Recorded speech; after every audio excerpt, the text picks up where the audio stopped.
છોકરા પર હુમલો કર્યો હતો. ખેતરે જ્યાં હતા એટલે પાછળથી હુમલો કર્યો એવો મેં છોકરાને પકડતા દેખી પાડ્યો. ત્યારથી મેં વાઘની પાછળ જો બુમાટો કરતો વાઘને હુમલો કર્યો. બુમાટો કરતા મેં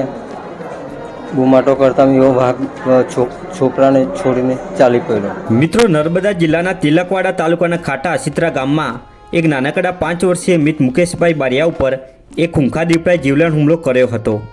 કપાસના ખેતરમાં છુપાયેલા દીપડાએ આ બાળક ઉપર હુમલો કરી તેને મોઢામાં પકડી ભાગ્યો હતો, પરંતુ બાળકના પિતા જોઈ જતાં તેમણે દીકરાને બચાવી લીધો હતો. મિત્રો, તિલકવાડા તાલુકાના ખાટા અસિત્રા ગામમાં ગત રોજ દીપડાએ 5 વર્ષીય બાળક ઉપર હુમલો કર્યો હતો.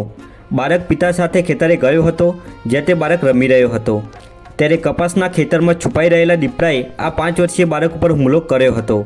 ત્યારે બાળકના પિતાએ જોઈ જતાં પિતાએ દીપડાની પાછળ દોટ મૂકી હતી અને પોતાના દીકરાને બચાવી લીધો હતો. મિત્રો, આ બાળકના પિતા બારિયા મુકેશ ગોપાલભાઈએ જણાવ્યું હતું કે અમે ખેતરમાં પાણી વાળવા ગયા હતા, ત્યારે આ દીપડાએ મારા બાળક ઉપર હુમલો કર્યો હતો, જેથી હું દીપડા પાછળ ભાગ્યો હતો અને બૂમાબૂમ કરી હતી, જેથી દીપડો બાળકને છોડી ત્યાંથી ભાગી ગયો હતો અને મારું બાળક બચી ગયું હતું અને હાલ બાળકની સારવાર ચાલી રહી છે. તો મિત્રો, પિતાએ કરેલી બહાદુરી માટે તમે શું કહેશો તે કોમેન્ટ કરીને જરૂર જણાવો.